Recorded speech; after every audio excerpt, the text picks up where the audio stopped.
অন্নপূর্ণা নামে বৌদির পাতে ভাত থাকবে এই কথা ভাবার কোনো কারণ নেই।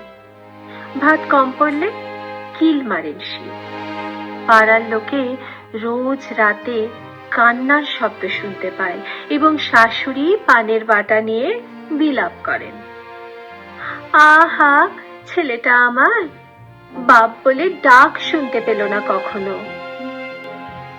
ঘরে আসা প্রতিবেশীদের ভালো সাজাই দস্তুর, তবু দু একজন ঠোঁটকাটা লোক থাকে সব পাড়াতেই।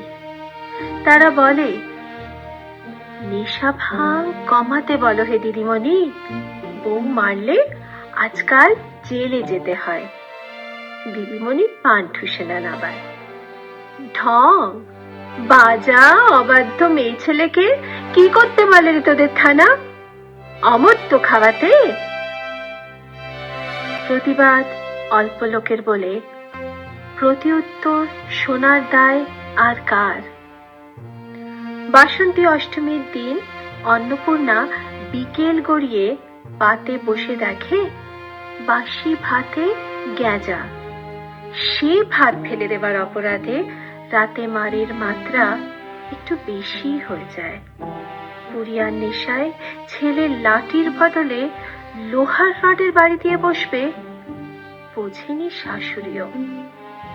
কি ভাবছেন, মরে যাবে মেয়েটা এই কবিতায় যেমন যায় আমারই লেখায়? পরদিন পড়শি এসে দেখে বাড়িতে আধমরা শাউরির পাশে মরে কাঠ বরকে জড়িয়ে সে কি কান্না অন্নপূর্ণার। সাপের বিষে নীল দেহখানা আর যাই হোক, বরের তো বটে। আর তার মায়ের গল্প আরো সোজা। ছেলেই কাল নেশার মৌতাতে ভুল করে মায়ের মাথায় মারে রড দিয়ে। এখন অন্নপূর্ণার ভাতের হোটেলে কবিরাও যায়। লেখায় দম খুঁজে পেলে অন্নপূর্ণা ইলিশ মাছ খাওয়ায় বিনা পয়সায়।